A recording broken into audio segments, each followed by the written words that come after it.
Sem slučajno slišala, da vi se ukvarjate s ta dejavnostjo že skoraj 30 let. Ja, 27. Kako pa ste začeli? Danes je obletnica. A res? Čestitke. 27. Ja. Čestitke. Če lahko vprašam, kako pa ste si izbrali ta podjetje za sodelovanje? Jaz sem podjetje OK Consulting zasledila v času študija.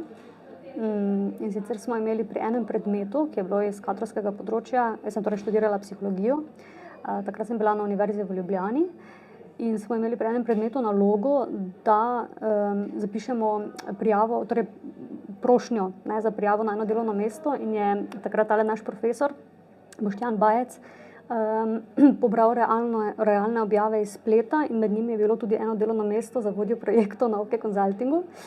In takrat jaz doma tudi... Na ključ?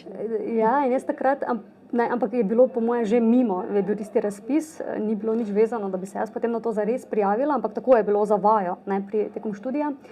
In jaz potem doma takratnemu fantu, zdaj možu, razlagam, poglej to podjetje, to bi pa jaz delala mogoče zdaj, ko zaključim študije.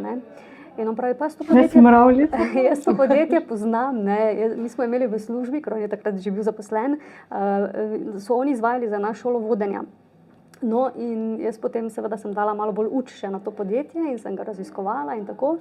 In potem, ko sem pa iskala študijsko prakso ob zaključku študija, je pa bilo to prvo podjetje, ki se mi je pojavilo v mislih in sem kontaktirala Sašo, če lahko pridem k njim na prakso.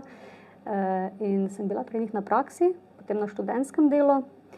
Potem sem vmes malo prekinila, ne stike, ampak sodelovanje tako z njimi, ker sem šla vmes z možem v tujino in ko sem se vračala, sem iskala službo in takrat sva se Sašo spet malo bolj intenzivno stopile v stik in je rekla, ja, pridi, poskusi pri nas in to je zdaj že 7. leto, kaj sem na OK Consultingu. To se mi zdi taka res reputacija za podjetje in informacija dobra za gledalce tudi, kaj pomeni vaše podjetje. Da če sodelavci se vračajo po nekaj letih, pa pridejo nazaj, pa pridejo v stik, pa imate, tudi jaz sem opazovala vašo skupino malo od strani, zgledate kot neka družina. Kakva vaša skrivnost je za to, da si pridobimo tako ravnovesje v podjetju, v svojem podjetju, da imamo in prijeten družinski, tako imenovani odnos in poslovni. Jaz mislim, da predvsem to, da zaupamo en drugemu in da jim pri delu tudi pustimo proste roke. Tako da mogoče lahko Anja kaj več da imate neko svobodo. Pomembno. Kaj nje ustreza. Zakaj ste ostali za toliko let in se vrnili po tujini?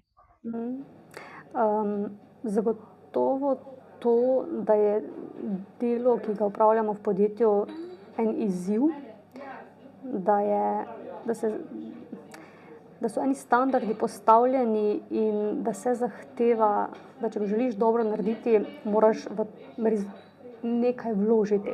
Tako, da je res izziv, da je dobro narejeno, da je ena kakovost. Na drugi strani pa tudi, da si ti kot zaposleni v tem podjetju slišan, upoštevan, sploh, dobro, jaz nisem zdaj več tako mlada generacija, ampak si predstavljam, da te mlajše generacije še za mano, njime pa to še toliko pomembneje.